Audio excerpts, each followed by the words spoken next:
ако има следващи избори, ще вземете повече? Аз мисля, че смисъл на изборите е да отразят реалните политически нагласи на електората, на хората, на народа на България.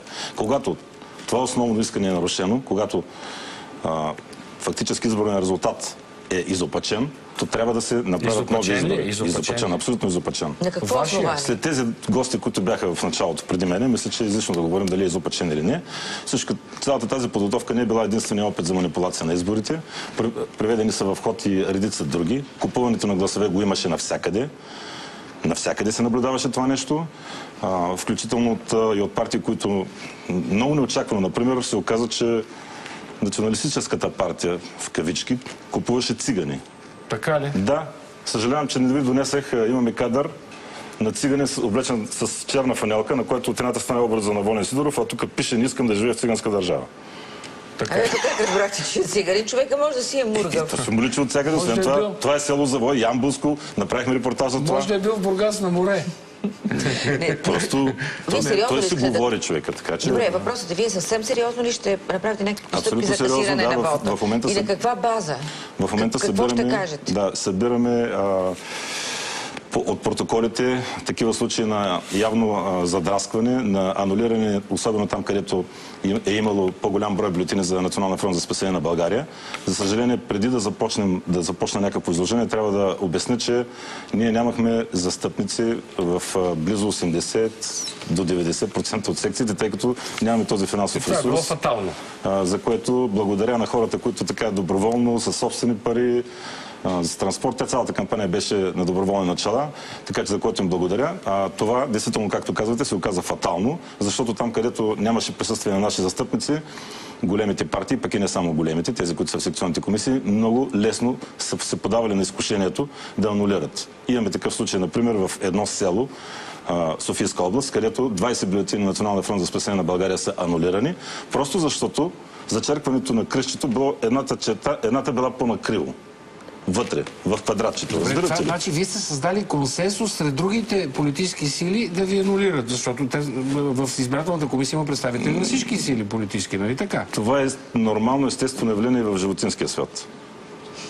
Винаги по-силния, което му падне, изяжда по-слабе и когато са глутница, става по-лесно. Добре, там 20 и може би на още няколко секции по 20. Имаме друг случай, примерно, където наш застъпник в Ямболска секция прави скандал заради това, че отказват да признаят 2 бюлетини с зачеркнат четвърти номера на Национална фронт за спасение на България. Само заради това, че с около милиметър до 2 чертичката излиза извън квадратчето. След кратък и разгорещен спор, комисията решава все пак да ги признае тези 2 гласа. А ако нямаше наш застъпник, какво ще да стане? Имаме много други такива случаи, които в момента ги обобщаваме. Юристите работят вече по формулировката на иска. Имаме, примерно, драстичен случай, примерно, с протокола от РИК Габрово за цялата област.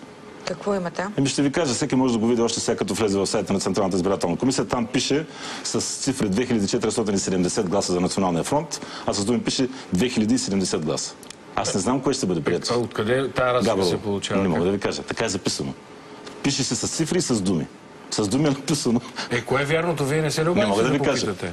Да видим кое ще приемат за вярно. Ако приемат за вярно това, което е с думи изписано, означава 400 гласа отиват в коша. Имаме също и случаи извън България. Имаме урна в Валенсия, където наш застъпник констатира, че тя не е залепена, където не са залепени с хартийните лепенки, а са с скотч. Не са слепило, а с скотч, който позволява отваряне. Освен това, едната урна е била с непрозрачно дъно.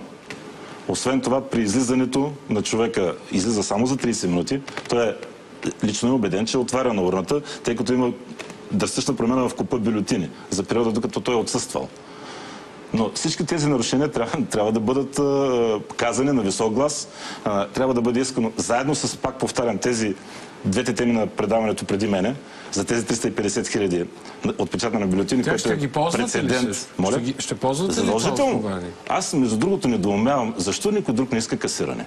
Недоумявам Аз просто. точно това ще да ви попитам. Вие да не би... Даже чух Мая Манолова и се очудих защо не иска тя касиране. При положение, че тя е подала сигнал или тяхната партия стои зад нея, естествено. Тя Защо те не искат? лично подписана, че тя партията казва, стои най-вероятно защото ще вкараме държавата в едни допълнителни разходи. Това беше контекста. Така казват и затова хората очакват ново правителство. В края на краищата тези милиони, нали, умножени по 7-8, бяха дадени за подслушване. Нали, става въпрос, че стойността на изборите е може би някъде към 6-7 пъти по-малко, отколкото тези 100 милиона за подслушване. Мислите ли, че нови избори биха дали различни резултати от тези, които постигнахме онзи ден? Аз съм човек на точните науки и на принципите. Или правим избори, или не правим избори. Това не бяха избори. Когато те не отразяват желанията и вижданията на електората, на избирателите, следователно това не са избори. Ако са изопачени, те не са избори. Разбирате ли? Първи път ли виждате такива избори? Не за първи път, естествено. В никакъв случай не хвърлям само върху ГЕРБ. Такива като вас хора, които разказват за такива фалшификации, винаги е имало. За такива недоразумения винаги е имало. На миналите избори с камери ги показахме. Аз водих изборно студио и донесоха как се подменят бюлетини в избирателна комисия в Плевен. Една жена си вади от гащите бюлетини и заменя и слага в урната. Точно това беше показано на камерите. И нищо не последва. Защо решихте, че сега вашия случай е по-значим от всички останали фалшификации? Защото носим отговорност пред нашите излъгани избиратели. В момента парламента на България трябваше да бъде 5-партиен. В 2 часа беше изнесен резултат, в 2 часа нощта след 12, рано сутринта на 13, беше изнесена информация за 4,11 резултат на Националния фронт за спасение на България. Но той имаше информация, че Яне Янев и РЗС след което, имат същите. доста по-рано. Много рано беше това. Това говорите за вечерта. Говоря за нощта след изборите. При паралелното преброяване. Когато излизаха вече резултатите. При паралелното преброяване. Да. Така. Половин час след това процента на Националния фронт се закова на 3,75 и не мръдна буквално до вчера. При положение, че все още не са пристигнали всички секционни резултати, всички бюлетини не са пристигнали, не са изброени. Знаете, че отдалечените райони, малките градчета, села и така нататък пристигат по-късно и се обработват чак на следващия ден, даже сутринта и на следващия ден. И какво подозирате вие? Как може резултатът да бъде равен като дъска? Тоест вие подозирате вече и информационно обслужване, и ЦИК, и информационно обслужване. Точно така. Мисля, че злоупотребите не са ставали само на ниво СИК, а са ставали и на национално ниво. Подозирате, че някой ви е изчислил резултата предварително? Не е нужно да го изчислява. Чисто и просто, когато резултата опасно се доближава до 4% граница, няма никакъв проблем да бъде сложен до тук, запор. Ако бяхте влезли в парламента, за кого бяхте заплаха вие? За кого бяхте заплаха? Смея да мисля, че за всички. Несистемна партия, партия, която е на истинска патриотична основа изградена, партия, която не издига партийните интереси над националните, което в момента наблюдаваме при тези 4 партии. Ето, виждате ли за какво става въпрос в момента? В момента става въпрос за пазарлъци на едно унизително ниво с етническа партия и с чисто популистка партия. Атака вече е чисто популистка партия. След като добави към 1,5% истински свои почитатели националисти, 6% лумпени. Много е убеден Ситанов от това, че нарича избиратели. Как да нарека хора, които гласуват заради обещания, че ще настанат пенсиите 500 лева, а заплатите 1000 лева? Дали са повярвали? Абсолютно. Ръста на процента поддръжка скочи преди 3 месеца, точно когато излезе това предизборно, този предизборен балон беше надут. А тези хора може би са просто мечтатели, просто изтормозени хора, за които това е последната надежда, едно обещание, което да ги закрепи. Може би те не са виновни. Знаете ли, аз съм бизнесмен и ще ви кажа едно, което не знам, защо никой друг не го казва, включително така наречените десни партии. Какво означава 1000 лева минимална работна заплата? Смърт за бизнеса в България. Смърт за бизнеса. Ръста от осигуровките, които са над 40%, падат точно върху тези дребни, измъчени бизнесмени, семейни, фирмички, еднолични търговци и по-големи.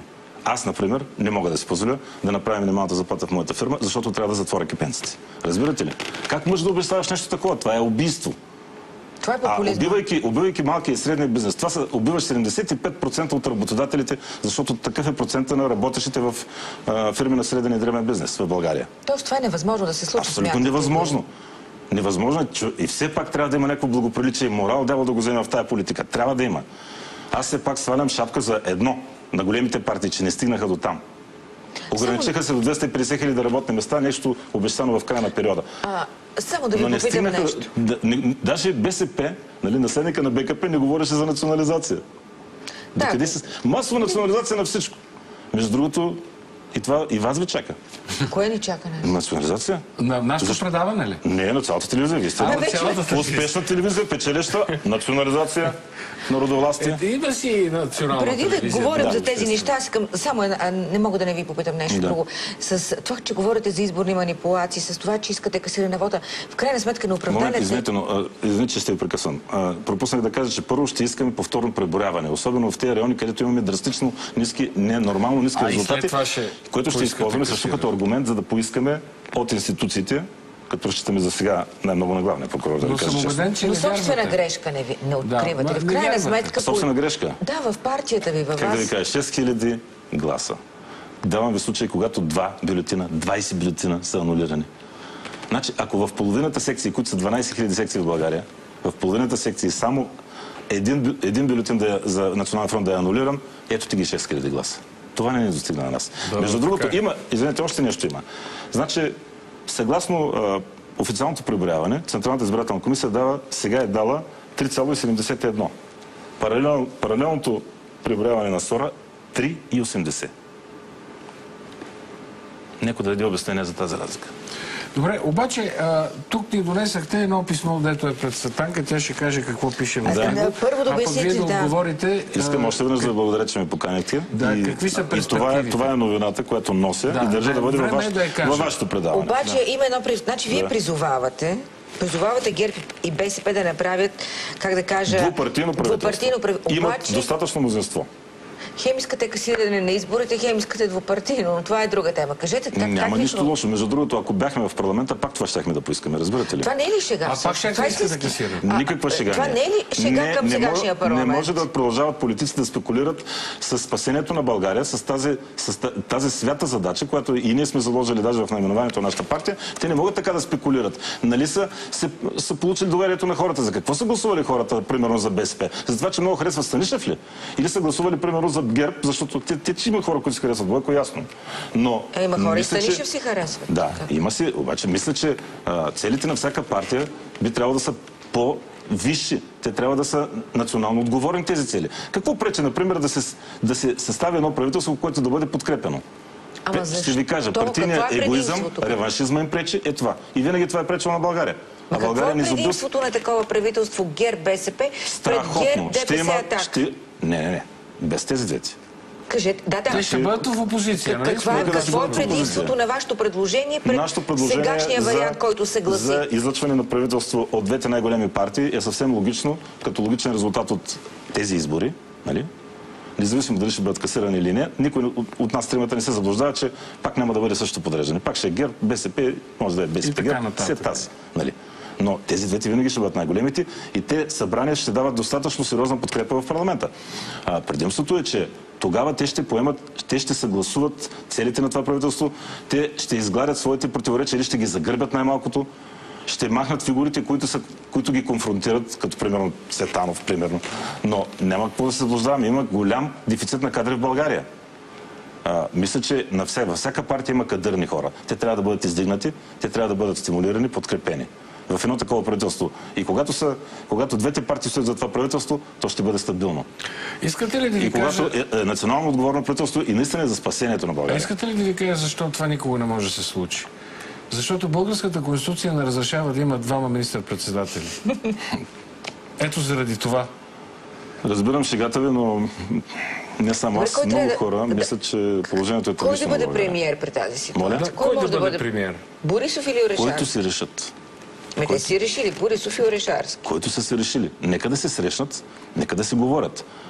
Аз, например, чух сериозен аргумент защо не могат червените, смисъл БСП, защо не могат да преговарят с ГЕРБ. Защо казват всички други освен ГЕРБ? Не могат да разберат. Защото не приемат политиката, която е водена през последните 4 години. Ви казвам поне това, от което аз съм научил от това студио. А каква е политиката? Има ли разлика в политиката на ГЕРБ и политиката на БСП? Защото аз нещо не виждам. Кажете вие. Не мога да се сетя да ви кажа. Тройната коалиция, нали?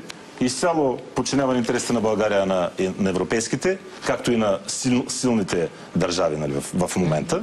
Нали? Същата и на ГЕРБ, в по-глобален аспект. В по-тесен, нали, нещо, което не трябва да продължава, но използване на икономическите лостове за захранване на наши фирми. На това нещо трябва да се сложи край. Като ги вкараме двете партии, нали, в едно правителство, малко трудно ще стане това разпределение. Още повече, че ще искаме и прозрачност, не само механично правителство. Кадърни хора. При тази хипотеза, която предлага Сергей Станишев, едно програмно правителство, може би подкрепено дори от ДПС и Атака, без да се сключва каквато и да е коалиция, и ви поканат вас, защото те със сигурност ще ви поканат, поне според думите на БСП, които ще тръсат извън парламентарна подкрепа. Вие как ще реагирате на подобно покана? Не мога да отговоря, нали? Ние имаме такъв мащабен, голям ръководен орган, 19 човека управляват партията. Лично моето мнение е, че зависи от програмата, която се поставя това правителство. Те може да е функция на вашите желания. Ако вие дадете подкрепа, може да коригирате част от... Надали някой се нуждае от нашата слаба подкрепа, но въпросът е в принципа, въпросът е в това да се състави правителство, което ще работи най-сетне за България. И ще постави на първо място тези приоритети, които и в двете партии се залагат. Забележете, борба с монополите.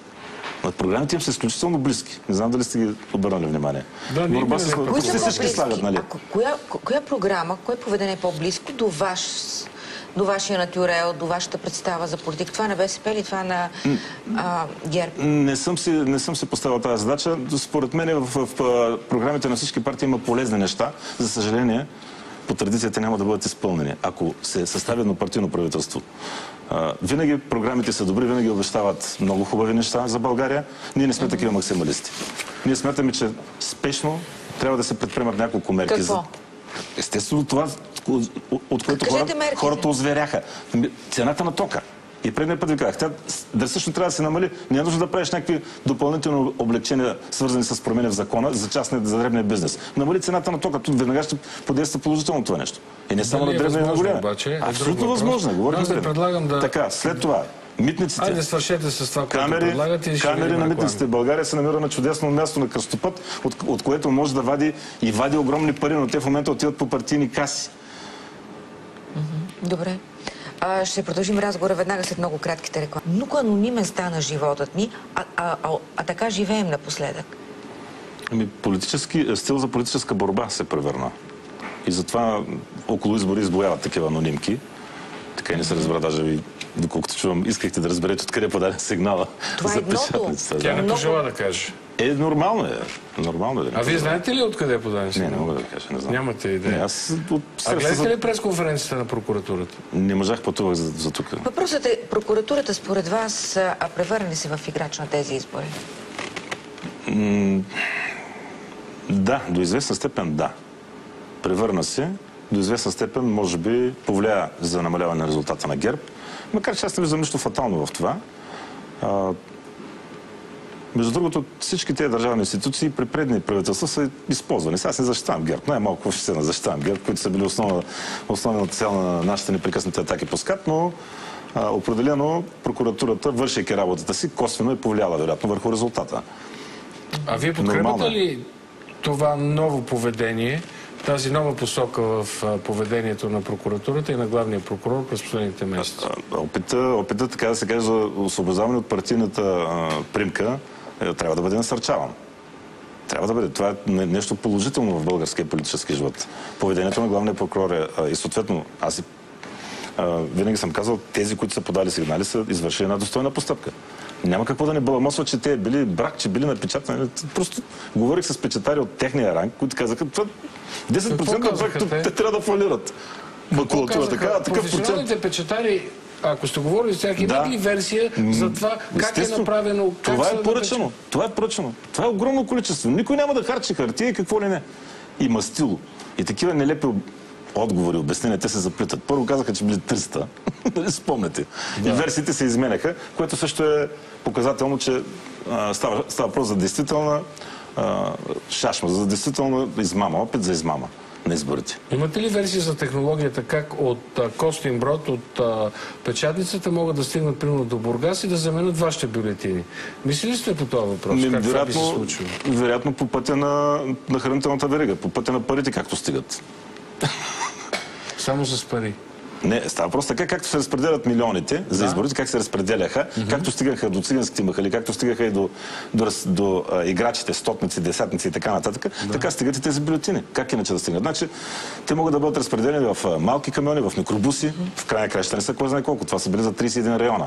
Големият въпрос е дали е имало и други преди това. А за тези нямате съмнение. Въпросът е друг. Как ще има брак на 31 района? Нали? Точно пък и как някой район се оказа, че няма да има брак. Нали? На всичките се оказа, че имало брак. На всичките. Освен това нямаше замацани бюлетини. Това не е нещо, което е да го закажа за вторични суровини. Те не са подготвени за вторични суровини. Кой си играе да пакетира някакъв брак за вторични суровини? Във вашия район смятате ли, че, говоря за Бургас и въобще там, където вие сте силен, имате представа какъв е менталитета на избирателя. Смятате ли, че две от големите партии, ГЕРБ или БСП, са надценени, а вие сте подценени?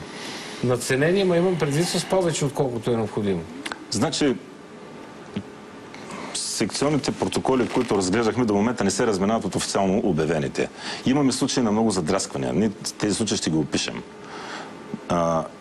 Вероятно има опити за злоупотреба, но в общи линии този процент, който имаме, ние имаме около 9,40 в Бургас, 9,50. В общи линии мисля, че е достоверен. Сега там, където е нямало наши застъпници, естествено, че някой друго там бюлетинче е скатано. Смятате, че това е вашия, но така като да се цяло, каже, да, като цяло, това е резултат и трябва да кажа, че аз лично не съм доволен от този резултат, специално за Бургас. Защото с 7 общински съветника в Общинския съвет, с зъби и с ногти се борим срещу всички опити за злоупотреби на общинска администрация, която е на ГЕРБ, с всички обръчи на фирми, които изпълняват обществените поръчки на общината, с всички гадни заменки, то не заменки, а продажби, директно продажби на ценна земя, 130 декара на попа на Бургас, стадион Черноморец, който беше разсипан. Разсепиха църквата, не знам дали знаете това нещо. Правейки подземен паркинг. Репортажи.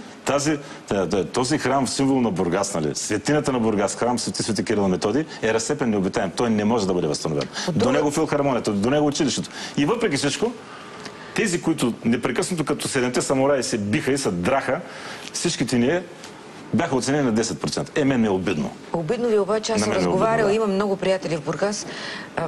Наистина хората харесват кмета си. И това не е нещо, което е казано по телевизията или защото мисля, че резултата в някаква степен се дължи и на кмета, в когото хората така харесват. Води удачна медийна политика, много не се появява. Между другото, бургазлии са известни с това, че има една приказка на българина да му имаш втория акъл, тя е турска, но при бургазлии имаш на бургазлията четвъртия акъл, защото те 3 пъти избираха един неработещ кмет, предния. Да не му казваме нито, че това беше такъв сюжет, това беше цяла бургаска рапсодия. А като бургазлия, искате ли да споделите вашето мнение за това, което се случи във Варна? Където няма кмет, или един кмет беше сменен, сега ще има избори, няма общински съвет. Протестите срещу ГЕРБ бяха най-масови във Варна. И ГЕРБ победи много убедително, да не кажа смазващо, в този град. Има винаги залитане на електората по това, кой е на власт. Ако партията е на власт в момента, тя винаги увлича, така да се каже, по някакъв начин, психологически увлича подкрепа след себе си. Винаги е било така. Значи, даже много непопулярните правителства, такива като примерно на Иван Костов, такива като на НДСВ на Симеон Сакскобургготски, знаете, че при втория мандат също вкарваха доста хора в парламента. Това е според вас инерцията? Инерция. Българина все още не е научен на липсата му и не 45 години демократично развитие, според мен. И даже не 45, 70 вече. Близо. Ако се върнем към началото на разговора, когато започнахме да говорим за намерението ви да поискате касиране, дали го правите само така от политическа воля или форма за политическа агитация, защото не ми се струва да вярвате, че Конституционният съд на базата на това, което вие му представите, ще касира избори. За нас ще бъде достатъчно да изпълним своя дълг пред нашите избиратели, както казах. Ние сме задължени. Бесни сме на тези резултати. За нас е абсолютна измама. Освен това ще ви кажа нещо, което не е оповестявано. При екзит пола на референдума, хора, които са гласували, са заявили своята принадлежност към НФСБ. Казали са, аз съм от НФСБ. 5,4%. При референдума. за атомна енергетика. Новините обаче на BTV идват, хората искат много да ги гледат, защото денят беше много интересен. Много ви благодаря за това, че дойдохте от Бургас тук в това студио. Благодаря ви аз. Сега останете с новините на BTV. С вас ще се видим утре отново в 17:30.